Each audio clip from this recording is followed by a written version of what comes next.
Good evening, and welcome to We the People Talk, broadcasting simultaneously on Facebook as well as our new home, YouTube. Thank you so much for watching. I want to take this opportunity to make sure that if you're just joining us right now, make sure that you take this time to like, share, comment, because we do read them, and subscribe to our YouTube channel. Click the bell to make sure that you're notified anytime that we are live.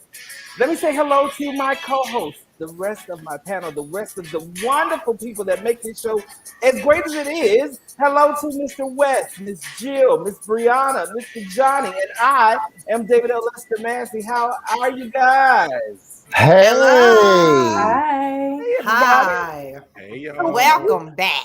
We know that we are all like church kids on this panel, so we like to make sure that we start our shows off right. So we're gonna start it off with a prayer. Okay. Want to hear? Bless respectfully to what thus said the Lord, but bless them in a mighty way. Lift them up, Father, when they weak and where they've been torn down. Somebody has a heartache, Father. Somebody has diarrhea this morning, Father. No, this morning, Father, I'm asking you, Father, strengthen him in a mighty way. Talking to a lot of people. Not diarrhea free. Baby, somebody got diarrhea. I'm confused now. I can't. Where do people want to know? Like what? I can't. So I mean, what kind of information is too much information for you to put on public prayer? That was too much information. That was a bit much. Right? Like what? Listen, people who try to do these public prayers, you can tell who pray at home and who don't. Because the people, when they get a mic in a public forum, they don't know how to do it. But if you prayed at home, if you prayed at home, And we've won another battle.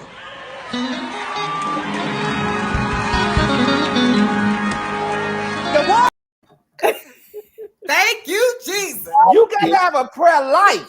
I can die. Well, I tell you, I just think it's glad. I'm just glad to be in the service one more time. I don't know. glad to be in the service. Listen, since I can't shout in your church, y'all come on here. Come on, help us. Hold my music.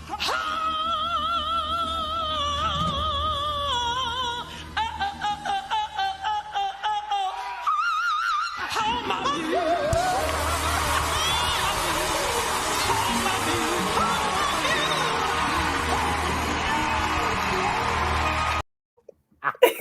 Baby, somebody go get Dottie. I can't even do it. I can't Dottie, get up both of there. those, baby. I can't get up there. She say, Listen, Dottie, "Oh my music." I can't even do it. Okay, Dottie, you better hit that top note, Dottie.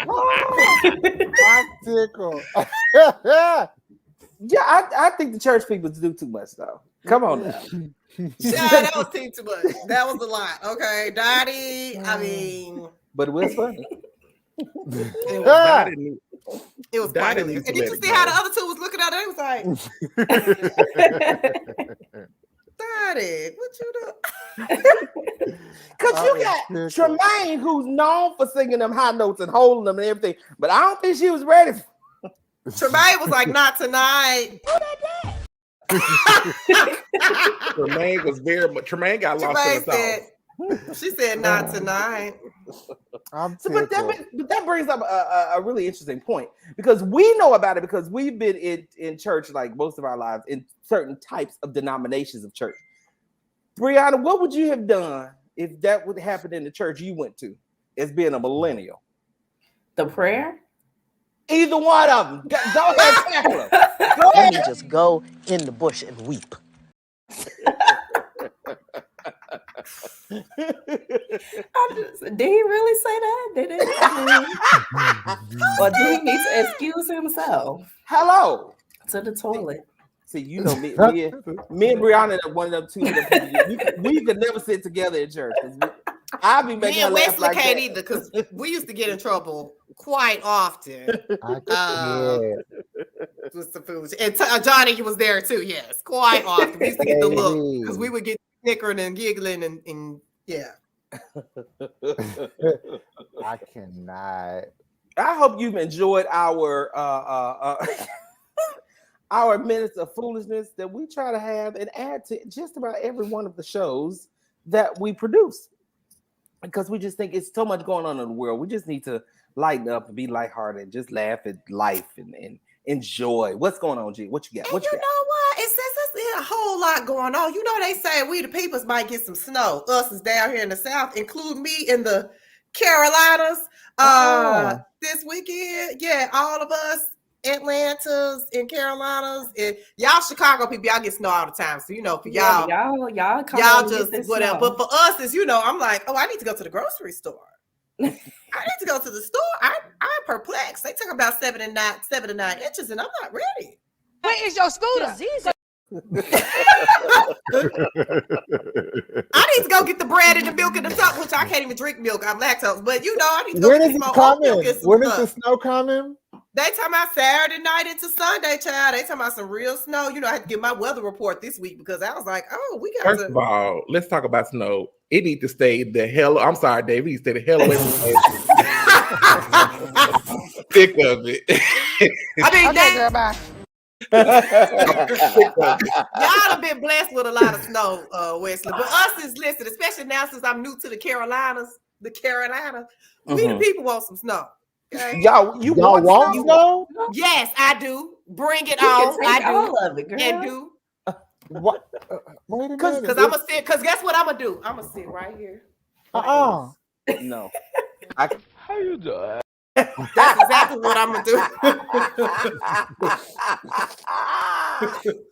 So, Bree, being from Chicago, we're used to the snow. I mean, I haven't lived in Chicago for about 15 years, so that level of snow I'm not used to anymore. But what do you think about when you hear people say from the South, we who live in the South now, when you hear us say, oh, we got to go to the grocery store, or we got to stock up? Why? It's not a hurricane. It's not like deadly. You'll be fine. No, wait a minute. It is. It's a tornado to me. It's like, oh my God. It's like not that. a hurricane. No, wait a minute. It is not a tornado. It is Let me tell you regular something. snow. Thank you. The first time I went up north, this is no exaggeration. We was doing a wedding in Harrisburg, Pennsylvania, and we went to a shopping department. And we got out the car, and I said, "What is that?" It was a whole snow pile, taller than the building. And they was like, "Oh yeah, that's normal. We'll still be in school." First of all, if that was in anybody's parking lot, Tennessee would be state of emergency, shut down. Ain't no bread, ain't no eggs, ain't no milk, and no stove. We'll be shut down. Nothing. And why do people get those three things in particular? Bread, eggs, milk. Because you can make sandwiches and eat cereal. I can see the bread, but if you ain't got no electricity, what you gonna do with the egg? With an egg. What that egg gonna do? Now the bread, you can make some sandwiches. You can make you some. How you gonna cook? But if you ain't got no power, how you gonna cook that egg? You can make you some blessed eggs. You can make you some what? Blessed eggs. What is that? What is that? We don't believe in the devil. We believe in being blessed. They blessed. A mess. It's a hot mess, and she knows it though. David, okay, I'm done. I'm done for the night, David. Because I'm still trying to figure out How you gonna do anything with those eggs if you don't have any power? That's me too. But if you got gas, then you got gas. Wonder-working power.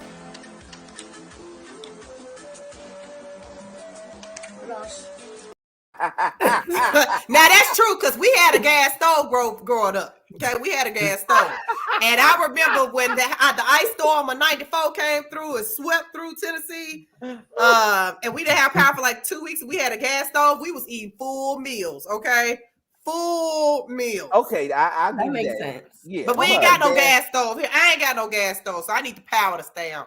Well, I can get with you on the gas stove. That might be, that might save a lot of people's lives. But if you are used to, because nothing like shuts down exactly if there's a major snowstorm. Like we'll get to snow and maybe it'll stick. It's not necessarily the snow. It snows in the South, and then the temperature drops. Then the snow then becomes ice. Yeah, that's when like you got a whole nother situation. So, but if it's just snow, if they're saying it's gonna snow and it's gonna stay above like 32 degrees, we should be all right. Well, if it's coming next week, y'all will be all right. Y'all be all right. Well, see, I trust the Chicagoans. So if I was in Atlanta or somewhere, I'm like, David, can you come around here? Because I can't drive in this, but I know you can come. I was slip just and slide about on to say around. that. Because y'all down south, y'all don't know how to drive in snow, right? But see, No, we don't. That's Okay. you know, They don't. They do that all the time. Like for Midwesterners like Bree and David, and D is from Milwaukee. So to him, it's a joke. He be like, I'm going to work and I'm gonna drive home. Yeah. Me, I'm like, mother sit. And my head hit the wall. Boom. And I'm like, mother gonna be on this couch waiting on you. I'm not getting out there in that. What you gonna do, Wesley? You'll be just like this. Just like this. Who gonna check me, boo? The snow. Y'all are Well, hilarious. But listen, I don't feel sorry for y'all. I'll be in sunny skies while it's cold. Y'all have fun. I will take the trip on the good old gospel trip. I just don't want nothing. I don't want nothing to delay my aircraft trying to get up out of here. Now, That's when all y'all I'm flying saying. out again? When? We'll tell you off camera. Right. Okay. Jill almost got us. Did she almost got us? You never can win when you're dirty, honey. You never can win. Yeah. Like,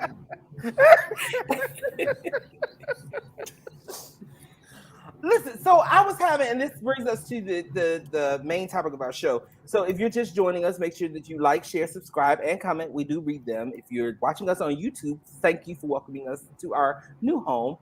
Make sure that you click the bell to get notified when we go live. So I was having a really interesting conversation this week about communication and how to effectively communicate in relationships, like your partner, your spouse, or whatever. And it was a really interesting conversation that I was having because, okay, so I'll give a scenario.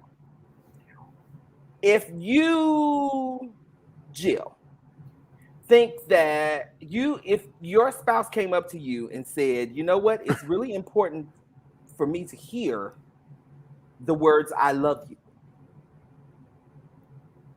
to your spouse. If he came to you and said, it's really important for me to hear that you love me, like for you to tell me that you love me. You do all of the fantastic things that he loves for you to do to show your love, but it's important for him to hear out of your mouth, you verbalize the words, I love you, without being prompted or without it being a reply to him telling you that he loves you.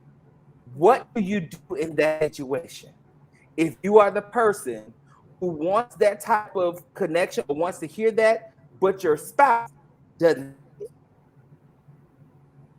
so basically, just to be clear, the spouse is the one that's saying they need to hear the actual words, I love you.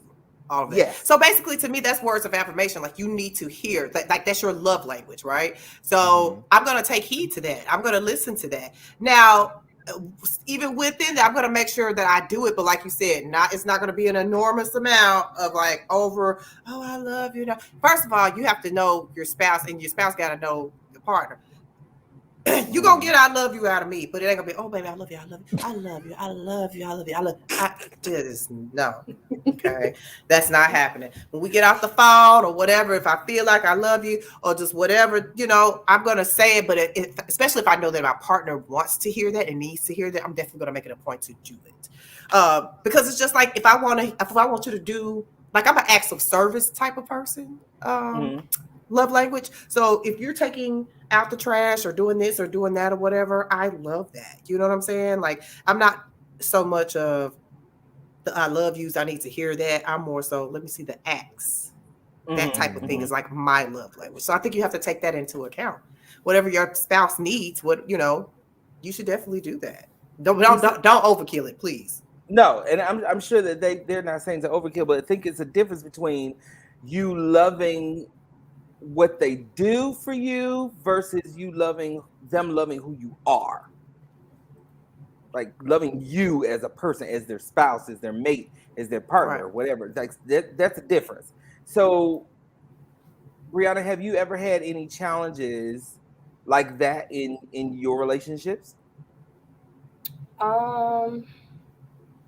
I probably have, but to be honest, it's so far back in my mind now because I'm like over the hump of getting over stuff now. But I think if I was in that situation, I'm very reflective. So I'm like, some people go day to day and don't even realize that they haven't told somebody they love them. They're just going through the motions, going to work, doing this every day, not even realizing that they probably are giving their partner something that they want. So them having that conversation, for one, is definitely a good first step. And then after you take some time to reflect, if you realize you really don't tell this person you love them, you need to recognize, like, do you actually love this person? Do you love them? What reasons do you love them for? Do you actually love them for who they are? Like, is this something that they used to be that you love that they aren't anymore? Like, you have to really dig into the layers of it. And then you need to figure out, okay, can I progress and start to vocalize that I love them on a more frequent basis.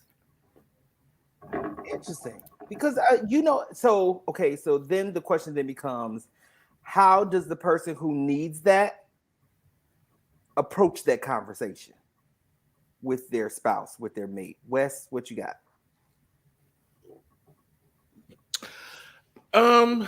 I think for me and mine, those are things that I love you is something both Dia and I expect from each other. And mainly because we operate in our marriage that life is so short, life is a vapor.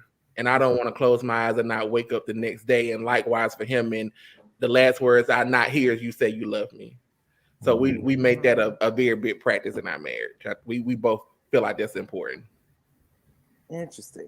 So I think, but how do you approach the conversation? So if we have somebody watching, I think we had something comment say, why is it that people have a problem with telling them I love you?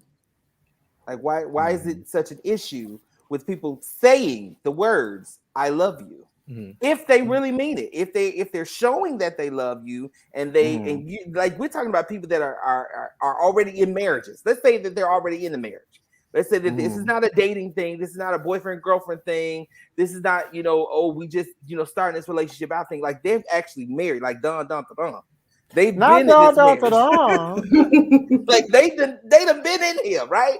So if one spouse is wondering why or how do I approach my mate to tell them that I'm not getting something that I need from this marriage? That's about communication. But because did they identify that up front? Like, is this something, I mean, especially for married people, like, is this something that happened in the beginning? Like, out of the gate, I need this. This is what I require. This is what I need.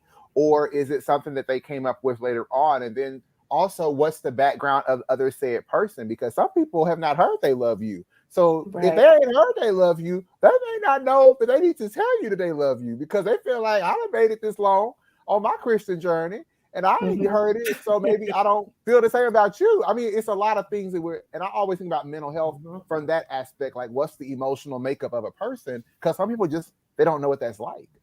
Yeah. And they didn't, like David said, I mean, like T said, you didn't grow up like that. Like some people didn't grow up in a household to where, you know, like that old school, you know, seasoned saints where they just didn't say it, but they showed it by cooking or doing whatever, you know what I'm saying? Those were their acts to say, you know, I love you, but I ain't gonna never say that out of my mouth type of deal. Right. Luckily, I grew up in a house to where I heard it. You know what I'm saying? My grandparents said it or what have you, whatever. But I do know people in my family they don't really just say it like that or not necessarily are comfortable with saying it. And I don't think that is that they don't love the individual, but I just think it's maybe uncomfortable for them to actually say I love. Physically say it, yeah. Right. Now here's the other thing too, and we can get back to the topic at hand. But I know even in like in my family dynamic, there are certain individuals that I don't say I love you to. I do love them. But then there are other individuals that are in the family, like that are married into the family or come to the family. Like, I love you is just like saying hi. It's like, oh my God, see you next time. I love you. And it's just like, I'm like, oh, what do I do with that? Because see, I'm kind of one of those people, I'm like, ooh, I do love you, but I never thought to say it. So but what I try to do with myself, though, I try to make it a practice not to leave them hanging. Because, you know, that's kind of weird. You know, Jill, you say, I love you, T. And I'm like, I'll see you next time. Like, whoa, that's kind of weird. Because our dynamic, our relationship has been like that. We know, like, I know T is my brother. We've been friends for almost 20 years. Yeah. And it's just like, but I don't think we've ever been to a point like, oh, T, I love you, or you know what I'm saying, whatever. Right. It'll be kind of odd, like, ooh, what's going on? Right. And I mean, it will be kind of odd. So, I mean, it could be, you know, it really depends on those dynamics. So, that one of the comments, Since I don't understand why that's a big issue. So I think it's only an issue for the person that's in need of it. Right. It's not an issue for the person that's not saying it. Especially if they don't know it's an issue. Exactly. Right. If they don't know it's an issue. If they don't know if they don't know it's an issue, then yes, it is definitely something that is something that it's not even at the front of their mind. So let's say that the married couple has had the conversation. Let's say that they've actually the person was brave enough to go to their mate, their partner, to say, hey, I'm not getting something out of this relationship that I need. I think I would say to the person that is said that to their partner that is in need of something is, are you giving your spouse everything that they need? Are you doing the things that they require? So if you can truly say, yes, I'm doing everything that I believe they require, but it shouldn't be what you believe they require. You should know what they require because of communication, not just communication. Keep telling people that communication in a relationship is only one key. It's not the key, because you also have comprehension. They go together. You can't just communicate it. They got to be able to understand what you're saying. And if you're saying something to somebody to say, I'm not getting what I need out of this relationship, out of this marriage, you have to be able to articulate to them why it's so important to you, not just that it's important to you. So maybe it's time to have an even deeper conversation, or if it's been a while, revisit the conversation, because as relationships are just like wine, they age and they mature, they evolve. So your relationship, your marriage, we've got people, my dad said he's been married over 27 years. After 27 years, your wife is not the same wife that you married 27 years ago. You're not the same husband as you were 27 years ago. So have you and your wife or your spouse or whomever is watching, have you all had another conversation that says, who are we now and what do we now need versus what we thought we needed in the beginning? Yeah, what is your new love language? And that changes. Your love language does not remain the same throughout. We've been married, me and Tim have only been married 7 years. We've been together, 14. And our love languages have changed over that span of time. You know what I mean? It's not the same that it was then. And especially once you start living with somebody and you start seeing habits and stuff like that, your own stuff might change. Like I know that's how I knew acts of service for me was one of mine. You know what I'm saying? I love you, Timothy Caruthers. But that's how I knew that, you know what I'm saying, was one of mine, and I verbalized that. You know what I'm saying? But if you don't put the cards on the table, then you can't expect them to know.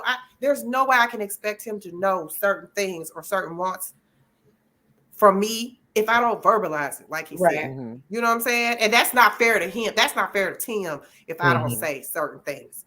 You know what I'm saying? And vice versa.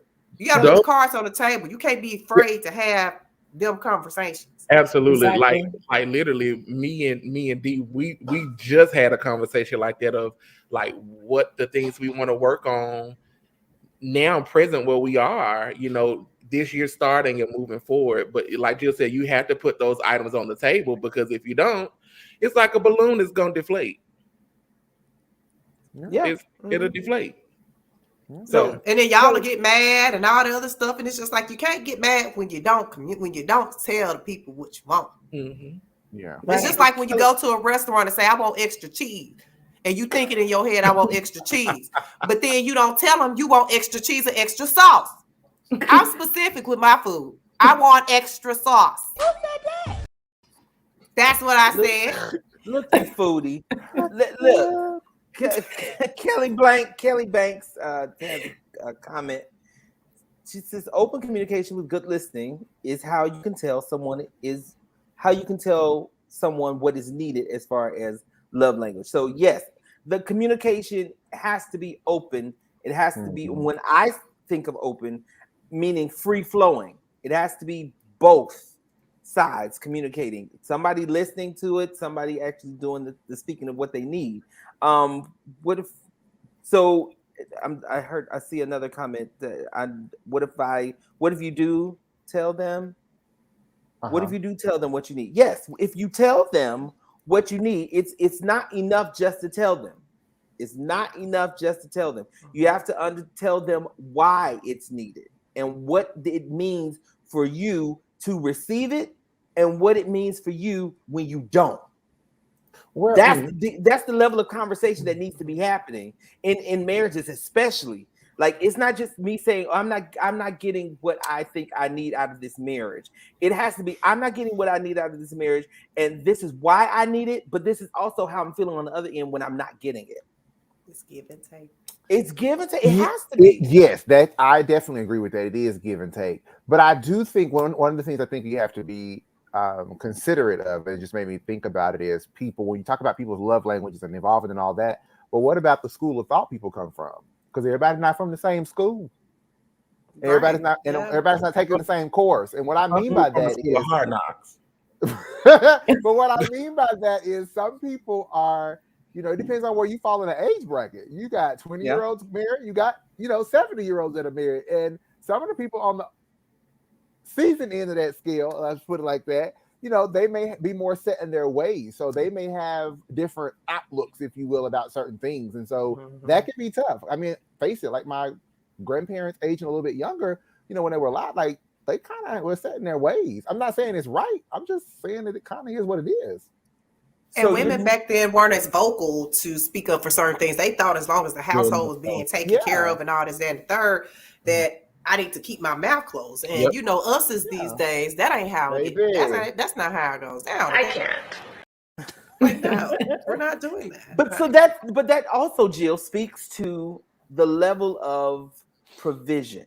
Mm-hmm. We hear about couples that have been married for years and have this love language and saying kind of it is what it is. And they say, well, I thought if I just took care of the home, if I provided for the home, which means I cleaned the home, or I made sure things looked nice, or if they're aesthetically pleasing to the eye, or if you're the mate that says I provided for the home, whereas I was the one that went outside of the home and made a living. I brought home the money. I made sure food was there. I made sure the house was taken care of. The kids were provided for. That's a level of provision, but we're not thinking about the provision of emotional support.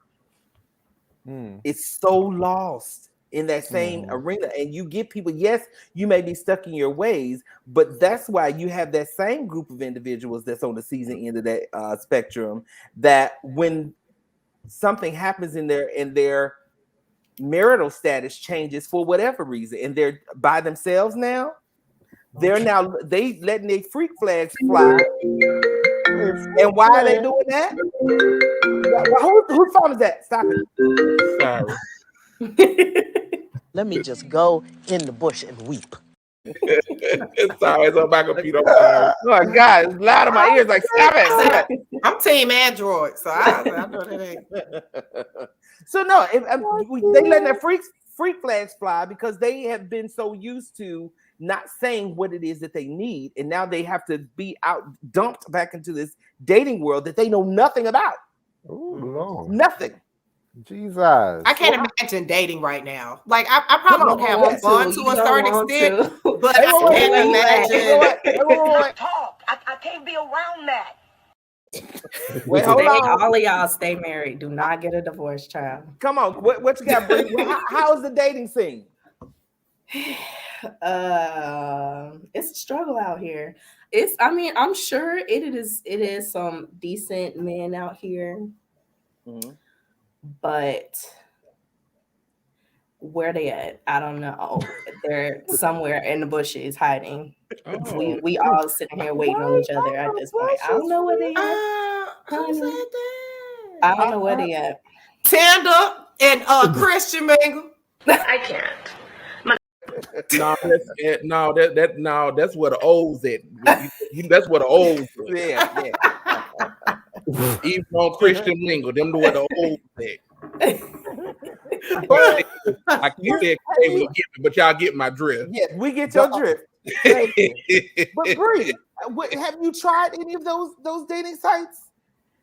Not those in particular. You tried some, but yes, I have tried some, and sometimes you do meet people that are worth exploring. I would say, but then you hit a snag, and it's like, yeah, you might be in like a whole ghosting situation now. Maybe y'all talk for a couple of weeks, and they just stop talking to you, or you stop talking to them, and the communication is lacking. It's just stay married, y'all. Just don't. Is that because you may have presented a standard about yourself that they can't uphold?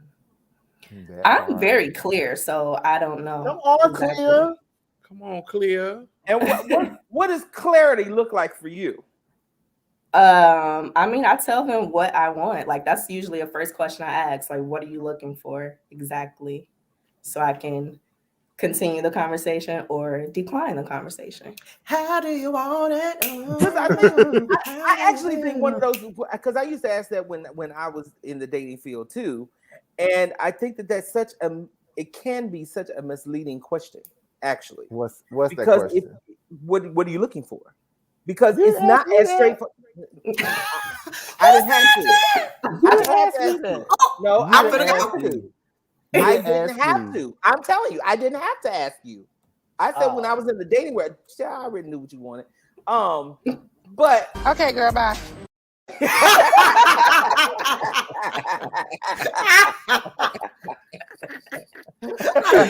Right.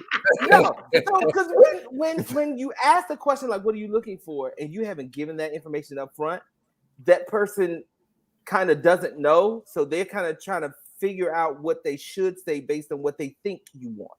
So they can become that. Not even that. If you tell me you just here for a vibe, you just trying to see like, okay, next person, because you're not looking for nothing serious. What are you looking for? I'm like, do you find people are very honest like that? I agree. I feel like that's a straightforward question. What do you want? Yeah. Right. Do you want to be in a relationship? Do you want a relationship? Do you want long term, or you just want to play right now? Where's your scooter? That's what I need to know. I mean, it's a very straightforward question. And listen, I agree. It's like, you want to play or do you want a relationship? It should be. This is the year of 2035. But I think that's very good. I think it's a very straightforward question as well too. But I do think it depends on your demographical location, because some people are dating for a variety of reasons, and some people are dating because they need a place to sleep. And other people are dating because they want to find love. I mean, it's a real thing. So I think it's a very straightforward question. That is a real thing. We actually they call it hobosexuals. Hobosexuals. They have sex. Look it up. For a place to live. You learn the more you know. You learn something every day. They're called hobo, and there are a lot of them in Atlanta. A lot of men get with you for a place to live, and they're gonna get with you, and they're gonna live with you long enough so you can't kick them out. Try to kick them I out. don't think that's just Atlanta. I think that's anywhere. Actually, let's look at if we look at our families and think back to them scrub uncles and cousins and all them. Not talk. I can't be around that. Why need I can't be around it? Oh my God. I mean, let's be real. Uncle Peter that been with your auntie for 25 years and ain't married, ain't nothing. That ain't married. Right, nothing. You bring this person to been around your whole life. Uncle and such and such. And it's David, just like they was a 5 when you met them, and they are 20 now. That is your scooter. Wait. And what you call a hobo sapien? What you call it? Right? Sanitize that because that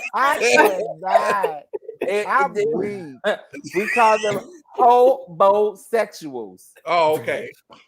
That's the real thing. Look it up. I love you, dude. I love you. I'm not doing this with y'all tonight.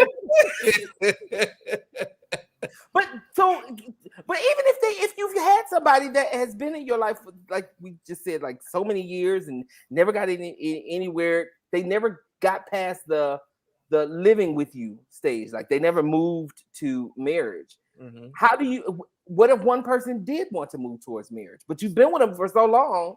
How do you have that conversation? Because we're still talking about communicating effectively in relationships. So how do you communicate that? If you're happy like that, then by all means you stay like that. But if it's one person and it does not bring you happiness, if you're not married, then you need to have that conversation and move on. But What's why the you point don't of have you? happiness if you're not married though? Now I got Some a question. people are So like you think jumping a broom is gonna make your relationship fulfilled or something? Because now that's a whole nother concern. I do have absolutely. Now come on in there. I have some friends that have been married and or are pending a divorce, and because of their now feelings towards marriage, their outlook is, I'll date, and if we end up being together, you'll just be my long-term boyfriend and or girlfriend. But that's a clear expectation, right? So if you meet somebody, you tell them. That's a clear. Yeah. And I'm not saying that you can't do what you want to do, and that works until somebody dies. Ladies, let me tell y'all something. Don't be out here with these men. Help them. Don't be out here with these men and allowing these men to let you be their lifetime partner, and he die and you don't get nothing. Now I'm just saying, I'm here. Do what you do. Some people can't count. Some people can. But now, do what you do. Now I'm from the hood. So if you're gonna be doing that, go take out an insurance policy that he or she don't know about. So you walk away good. You gotta get them to sign for it, friends.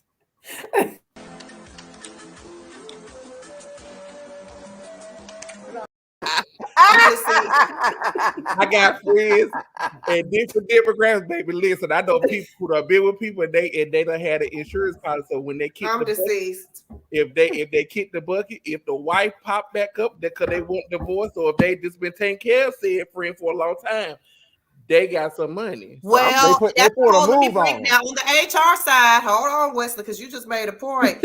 We see a whole lot when these people pass away, and then we got such and such over here, the longtime girlfriend that the family want her to take care of stuff, but her name ain't on nothing.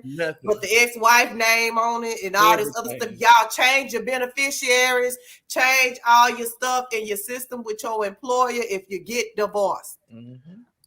Well, it change your insurance. Do it. I don't know how many times I got to tell people to change y'all stuff. Yeah, it is important because it has been I see a lot of foolishness that have to deal with a whole lot of pissed off wives or ex-wives or girlfriends or whatever because these Negroes did not change their stuff and vice versa. What do you mean change their stuff? Change their stuff what? Beneficiaries who's responsible for policies, all this other, like where you want your last check to go, all that, you know what I'm saying? Like updating your personal and your emergency contact info. We've had people that have pretty much passed out in the plants, have gone to hospitals, and they emergency contact can't even contact. So it's like, so who do we call? Yeah. Well, Gee. Eddie B had a question too. Why are you ladies listening to beta males? Shake my head, sad. Before I answer this, can somebody just explain what a beta male is first? Yeah, Oh we the no, people this want to know girl, because I'm right on and go ahead. Hold on Okay. one Yeah, second. please. I have a definition for you. So a beta Well, male is a subordinate male animal in a particular group, or a male tending to assume a passive or subservient role in social or professional situations. Mm. Now I don't know who's listening to beta males, but Eddie, maybe are we on the same show? Because this show can get So interesting. you know, a lot of people present themselves as such initially in a relationship, and then stuff tends to change later. Right. So how you use certain things and stuff don't come up till you've been with a person for a while. You start seeing certain stuff. So this person can present themselves as alpha, and then, you know, maybe the beta might slip in or what have you. However, but this is not just a question for the ladies. Let's be clear here. This goes both ways, because you Negroes out here, and don't let me get started. Let me pipe down. But it's a listen. Because I was gonna go. I felt Memphis creeping. You felt that spirit in Memphis? I felt it was right there. So some of them ain't alpha or beta. Some of them Omicron.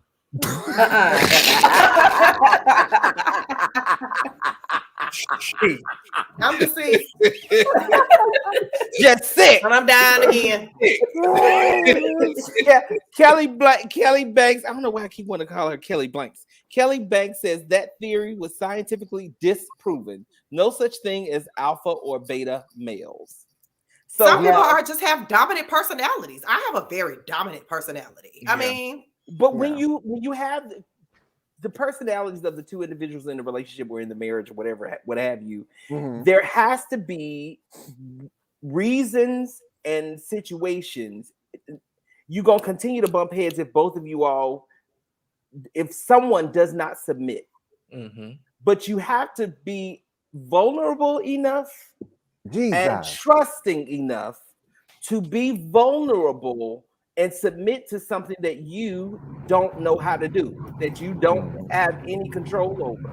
You have to know how to do that. So like Jill said, she's very dominant. Her personality is very dominant. So if her husband comes to her and it's like, you know, I'm really thinking about, you know, switching, you know, my benefits at work, and I really trying to figure it all out, and I'm trying to make the best decision for our household. Her being in HR, she has the most knowledge about benefits. So why wouldn't he submit to her knowledge? Not because she's a female, she has the most knowledge. And on top of that, submission falls both ways. That is one thing. Shout out to Pastor Jordan, because that is one of the main things that he taught us when we were in marriage counseling, was that people get confused and think that, oh, you know, the women should submit. No, submission falls on both parties. There are things that both you and me have to submit on, just like David said. And I think that people miss that. But if you ain't never been in nobody's marriage counseling or either no relationship counseling or anything like that, then it's the stuff. And if y'all don't know how to effectively sometimes read y'all Bibles, then y'all might not. And listen, or a relationship that lasted past 30 days. Come on. Then the second thing about submission, friends who have a problem with it, especially from the male to female aspect, come out the Old Testament, friend. Come out of there. Get out of there right now. Wait, do what? Right now. Come out of there. And we want another what? We did what? We want another what? And we won another battle. Come out of there. It works both ways. And I really don't understand the people that are still living out, it's whether you're a Christian or a believer or whatever you want to call yourself, who only live out their relationship based on the Bible. That's like living your entire life eating at one restaurant. Ooh, that's a good analogy. That was good. And a chain restaurant at that. Ugh. Come on. Do you know how less fulfilled your life is? I know how I feel about a chain. how less fulfilling your life is. And we're not saying that you can't eat at that restaurant. We can't even say, we're not even saying, I'm not saying that may not be your main restaurant or your only, the one that you like the most. But please, for the love of God, get some other restaurants, get some other tools that make your marriage better. Not just your marriage, because your marriage is different from my marriage, is different from her marriage, is different from his marriage. It's what works for the two of you that are in the relationship together. What have you all signed up for? What do you want the rest of your life to look like with this other person? And you can't think that just because the Bible says, okay, yes, the Bible does say that, but it ain't the only thing that's speaking. And on top of that, I can't stand when I hear the phrase "sit in their ways." No, change is, you have to evolve as a person. Everyone has to evolve. You might be set in some habits and stuff in some ways, but there are some things that you just need to change for yourself. One, to enhance your relationship, for the better, and not only to enhance the relationship, but just enhance yourself. And just you as a person. So I want to stop hearing that, because I'm guilty of saying, they just sit in their ways. No, You're gonna help them change their ways. Yeah. Get that new move. This move will make you unguardable.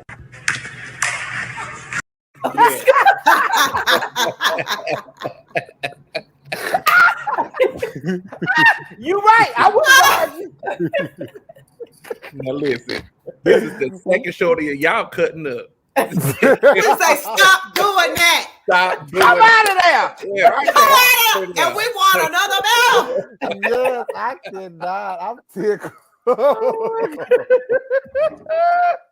OMG, if you are just joining us and you're experiencing this show live, man, please, ma'am, please, sir, like, share, comment, because we do read them, and subscribe here to those of you who are welcoming us to the new home of YouTube. Thank you so much for watching us, and thank you so much for subscribing and clicking that bell and to be notified every time we go live. Listen, you ladies and gentlemen, as always, make my entire day, because I never know what we're going to talk about. I don't know how you're going to respond. And our viewing audience, you all add and enhance our foolishness, and we love it. We thank you for watching us. We have been the co-hosts of We the People Talk, and we will see you again right here next time. Absolutely. We'll see you guys soon. Bye. Take care.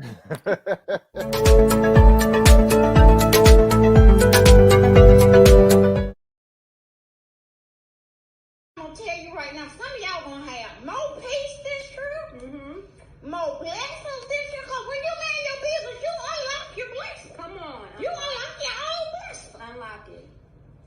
A lot of y'all be stressed out, hair falling out, skin dry, because you're in other folks' business. Get out of it. But I'm telling you, it's a sense of peace. Come on. A spirit of happiness. Come on. A spirit of joy. Come on. A spirit of contentment. How far can you go? Come on. Well, come over you if you mind your business. You already walking heavy. We ain't got started yet, but somebody needed to hear that. Because they didn't say it, they didn't type it, but they thunk it. They thunk it.